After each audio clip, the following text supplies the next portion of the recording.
सागर जिले के देवरी विधानसभा से विधायक ब्रजबिहारी पटेरिया के बिगड़े बोल। कहा, मैं अपने पर आ गया तो पैजामे ढीले हो जाएंगे। मुख्यमंत्री विवाह कन्यादान समारोह के दौरान भरे मंच से दिया भाषण।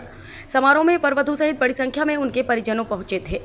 बता दें कि विधायक ब्रजबिहारी पटेरिया अपनी की पार्टी की नगरपालिका अध्यक्ष से नाराज चल रहे हैं, जिसमें गुटबाजी होने के कारण क्षेत्र का विकास बाधित हो रहा है। विधायक ने यहां तक कि कहा कि बाहरी लोग देवरी की राजनीति में हस्तक्षेप न करें। देवरी विधानसभा क्षेत्र में लगातार सागर के विधायक शैलेंद्र जैन एवं अन्य विधायक हस्तक्षेप करते हैं। सैकड़ों बार समाजसेवी बबलू जैन देवरी एवं नगर पालिका परिषद के 12 पार्षद शैलेंद्र जैन सागर के विधायक पर आरोप लगा चुके हैं। इस बात की अपनी पीड़ा जाहिर करना चाहता हूँ, जहाँ हमारे सम्मानित पार्षद कर्मी बैठे हैं। 15 पार्षदों की परिषद है, 13 भारतीय जनता पार्टी के हैं, 12 पार्षद विरोध कर रहे हैं, फिर भी परिषद चल रही है। नगर पालिका की सड़कों की सफाई नहीं हो रही है, नालियाँ साफ नहीं हो रही हैं, लोगों को पीने का पानी नहीं मिल रहा है, आम जनता हलाकान है, परेशान है। उसके बाद भी नगर पालिका चल रही है। वो क्यों चल रही है, कैसे चल रही है, ये सब बातें मंच से करने की आवश्यकता नहीं है।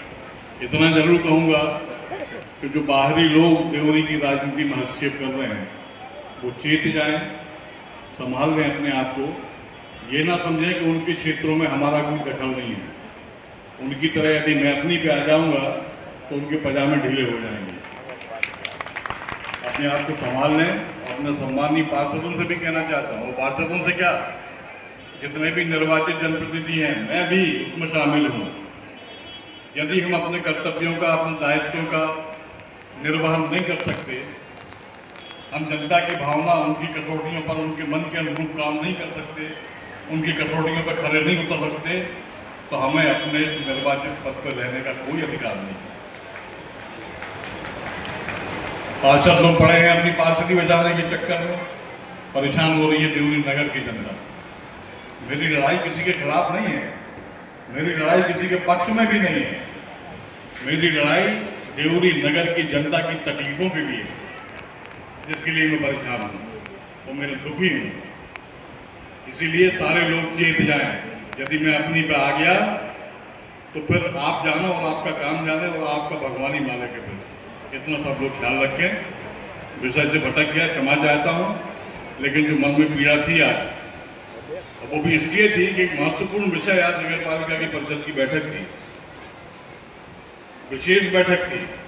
पहले तो माननीय अध्यक्ष ने बहाना बनाया कि मैं अनुपस्थित हूँ, उसके बाद ही परिषद की बैठक मैंने आहूत करवाई कलेक्टर साहब से अनुरोध करके, एसडीएम साहब से अनुरोध करके, मैडम से। परिषद की बैठक हुई, उपाध्यक्ष महोदय ने उसकी अध्यक्षता करी, अध्यक्ष महोदय उनके प्रतिनिधि वहां अनुपस्थित रहे। विषय क्या था वो भी आप सुन लीजिए। केवल एक विषय था, एक एजेंडा था, और वो था देवरी नगर, देवरी विधानसभा क्षेत्र का नाम देवरी से बदलकर देवपुरी कर दिया जाए। ये मैंने प्रस्ताव रखा था विधानसभा में। विधानसभा के प्रस्ताव को संज्ञान में लेते हुए माननीय मुख्यमंत्री जी ने जिला प्रशासन को आदेश दिया, परिषद की बैठक का प्रस्ताव भेजिए हमारे पास, हम ये काम करेंगे। नगर प्रशासन, जिला प्रशासन ने नगर पालिका को बाध्य किया कि आपको विशेष बैठक बुलानी है। बुलाई गई, प्रस्ताव भी पास हो गया। ये खुशखबरी आज के दिन में आपको देना चाहता हूं कि आप देवरी नगर का नाम देवरी नहीं रहेगा, देवपुरी हो जाएगा। इसलिए कि देवरी नगर, वर्तमान का देवरी नगर, कल का देवपुरी मंदिरों और देवताओं का शहर है, मंदिरों और देवताओं का स्थान है। भारतवर्ष में केवल 2 मंदिर हैं, जिनमें से एक देवरी में स्थित है।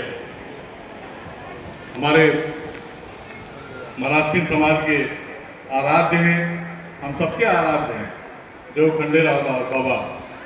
उनका मंदिर एक यहाँ देवरी में है, दूसरा महाराष्ट्र में है, कोंकण में, पूना के पास। इसी विषय को ध्यान में रखते हुए मैंने, और इस विषय को ध्यान में रखते हुए भी कि आम बोलचाल की भाषा में, खासतौर से बुंदेलखंड की भाषा में जब बातचीत करते हैं तो देवरी शब्द जो है उसके अनर्गल अर्थ निकाले जाते हैं, अशुभ नहीं लगता है। ये पीड़ा मेरे मन में बहुत पहले से थी, जब मैं पहली बार विधायक था, तब भी मैंने ये प्रयास किए थे, लेकिन सफल नहीं हो पाया। लेकिन अब मेरा संकल्प है कि देवरी का नाम बदल के देवरी पूरी करवा के ही मानूंगा, तब मैं आपका सत्ता से